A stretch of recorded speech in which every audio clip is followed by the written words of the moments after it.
everyone, welcome to session 8.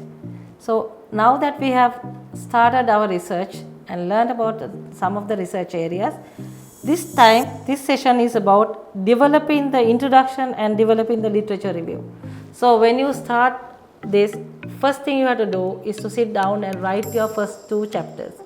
First chapter is the introduction. So when you write the introduction chapter, you know where you are going. So in the introduction chapter, there are very essential areas. Number 1 is the background to the research. Why you selected this research area?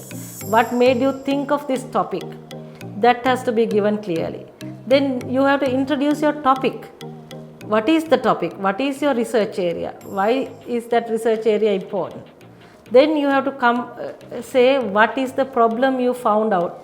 What is the problem you recognize? So then you have to talk about the research problem. Then you have to tell everyone the research questions you developed based on your research problem. Then the research objectives, and then your hypothesis and how you are planning to compile your research dissertation. So the chapter 1 introduction have to be including all these areas. So once you write your first introduction chapter, you can then go and start reading about all the area that is specifically important to your research. In the second chapter, you have to write your literature review.